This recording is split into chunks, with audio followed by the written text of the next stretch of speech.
What's going on, y'all? Back with your damn video. Let's get right down to it. We into week 2 now. Eagles versus the Rams. I don't even know what to say. I was going to come back here later on. I was going to come in here earlier this week after the game, losing to the Washington football team, and tell you that there actually was some positives to the game. Not a lot, but there were some. Our defense, like I said in the video on Sunday, did play pretty well. They were just put in bad, shitty situations. And, you know, I watch it, and man, Darius Slay balled out. He held Terry McLaurin down, I think 50 snaps, or 50, yeah, I think 50 snaps or 50%, whatever time. 50 snaps, I think he was on Terry McLaurin, 2 catches, I think, in whatever it was, 30, 40 yards, whatever, something like that. But yeah, so he held him in check, and defense did their thing overall. I think our defensive line played well.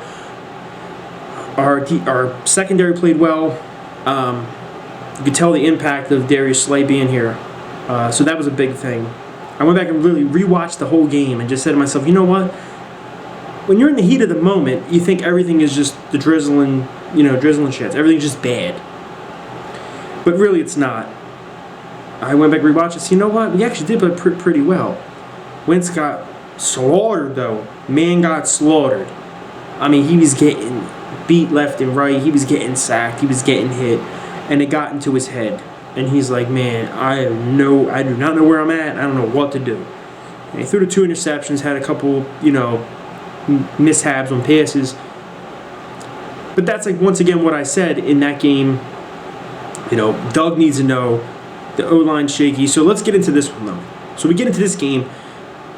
We get Lane Johnson back, okay? We get Lane Johnson back, which is a big, major deal here. I think, what are we? They said we are 37.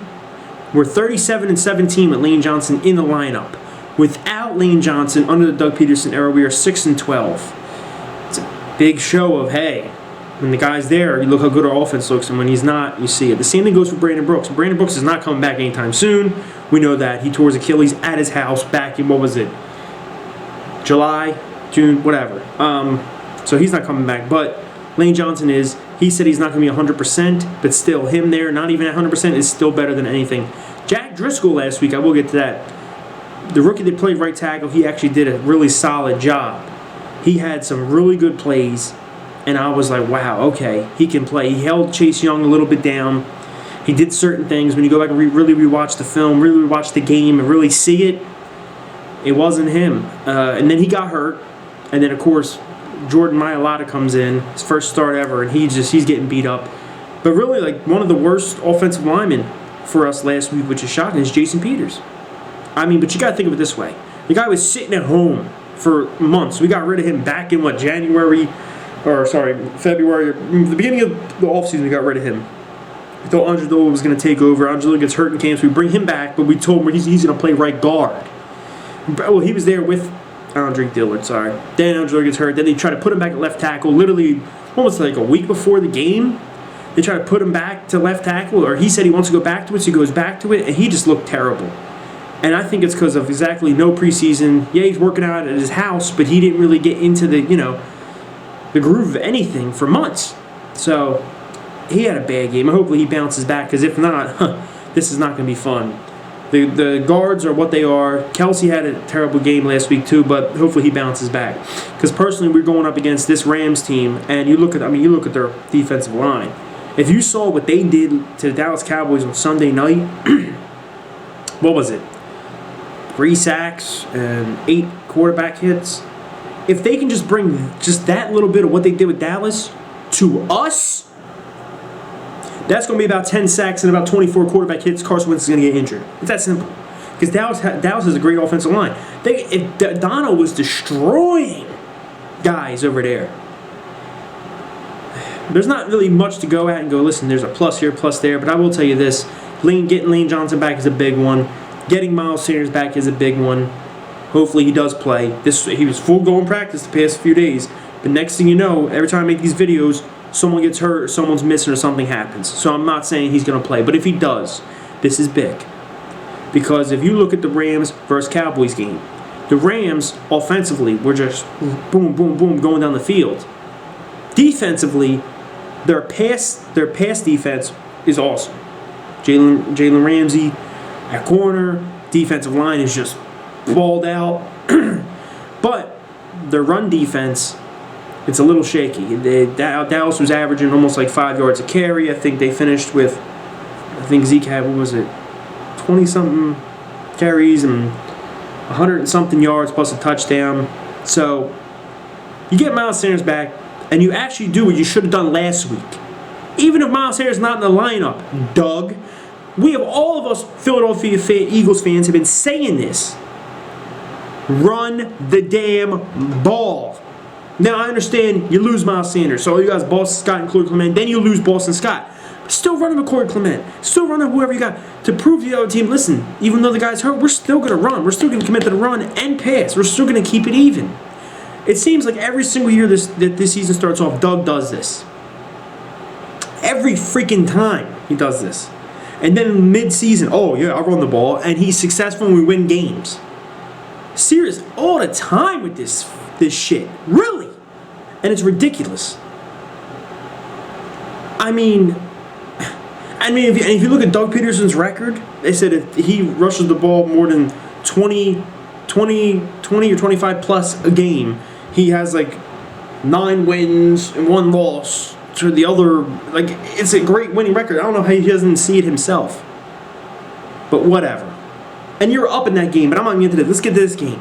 I think we should come in hot. I think we should establish the run early from under center, little under the shotgun, not a lot. If the offensive line starts to crumble, what you got to do, Doug, is what you should have done last week, and everyone tells you all the time. Get your quarterback out of the pocket. You have Carson Wentz standing there like a statue, and he doesn't know where to go, so once he tries to move, he's getting blown up. Do bootlegs, do rollouts. Come on, man, this is simple. Play action, bootleg rollout, boom, boom, boom. Start hitting the targets, getting things moving. I understand now we have Jalen Reagor. I understand we have Deshaun Jackson back, and we have 2 home run hitters. It doesn't mean just go for bombs all day long. You got the tight ends. That works. It was working last week. And we got to commit to the run game. Now, that's for us on offense. And we'll see what they're going to do. It's probably stupid shit like they did last week, but whatever. Now, like I said, defensively for the Rams, the run game is the major thing that we need to attack. We need to run.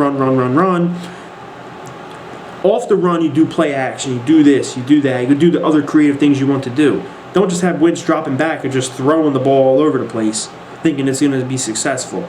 It could be, but you need to still have a balance of the two. We've all been saying this since we're blue in the face. Doug, I don't understand how you don't get it. Mid-season you do. When we're kind of halfway down in wins and losses, then you just decide to do it. Whatever. But let's get to the Rams, how our defense can defend against the Rams offense. Now, if you watch the Rams offense, we're going to have to look for a guy like Robert Woods. Cooper Kupp might have a big game because, we might look too much at Robert Woods after the game he had against Dallas. Cooper Kupp is in the lineup. We don't know. He'll do good. They have a pretty solid run game. They ran the ball pretty well against Dallas. They were running like crazy against them in the first drive with Malcolm Brown and Cam Akers, the rookie. So they could do some stuff. I personally feel, as I watch this Rams team and I've watched them under Sean McVay for the few years he's been there as a head coach, that if you shut down the run for them, that you can beat them all. Your defense can get some turnovers on that offense. It all goes through the run game, all through the run game. That's why you've seen Todd Gurley get hurt before the Super Bowl, play hurt in the Super Bowl. The offense got shut down. Last year, wasn't much of a run game, shut down for most of the games. And that's how I personally feel. You shut down the run and make Goff just have to pass, or we get up a lead so high that, hey, listen, they can't really run it much. That's what's going to happen. We'll be able to get turnovers. We'll be able to, sack Goff, do certain things. And that's what I personally feel. The only advantage I feel like we really have in this game is that the Rams are going to have to travel from Los Angeles to Philly. I understand there's no fans in the stands, so it's not a home field advantage, but it is kind of a home field advantage in terms of the travel they have to do, especially right now during COVID. You look at COVID and you go, oh man, You have to travel, then come here and get tested, then do this, then do this, then do that, get the hotel, blah, blah, blah. There's a whole bunch of stuff they have to do just to come here to Philadelphia. When literally we just left Washington, probably just drove the buses right back to Philly, a little bit of a drive, hour, 2 hours, 3 hours, whatever it is, So that's the big advantage for us. Also, another advantage is Doug Peterson is undefeated against Sean McVay. Sean McVay has not beat the Philadelphia Eagles since he's been the head coach of the Rams. We also have not lost a game to the Rams since 2004. That's the old Rams. This is a different team. And I look into statistics sometimes, but I don't. I'm not going to look into, Doug's undefeated against him. Even though those few games that he's undefeated against him, those were crucial games. Like the one when Nick Foles came back in to start, wins went down, and it was every single game was playoffs were on the line, and we came back, boom, boom, boom, we beat them up. I didn't think we were going to blow them out like that. We started chipping them up, won. Then the one where Wentz got hurt in the ACL with that one, 2017, the one 2018, like I just said before this one. So Doug's done things against Sean McVay. That's the only advantage we really have. I have to see better performance by the offense. I think the offensive line is just horrendous and atrocious. I think bringing Lane Johnson back is going to help. I looked at today's list. You had Brandon Graham from concussion, limited, but he's probably going to play on Sunday. That's a good sign. Derek Barnett, full go. He's probably going to play. That's a good sign. Javon Hargrave, one of our big off-season signings, our free agent signing, from the Steelers, did not even play a game yet. They said he was limited today in practice, which is good. Okay. And Miles Sanders practice, Lane Johnson practice, everyone. So we're getting guys back. We're getting things going. So hopefully we can pull it out. I have nothing else I can really think of. I've been thinking of other things to say, but really that's all we got to do is probably try to shut down the run and then get to Goff and their pass attack.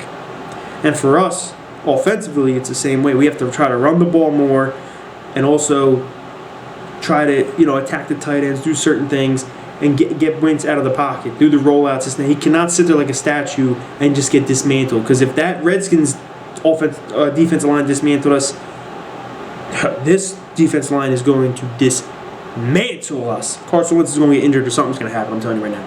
But let's go Birds. Flag was flying out. Hopefully we can pull out a W. You guys comment below with your thoughts.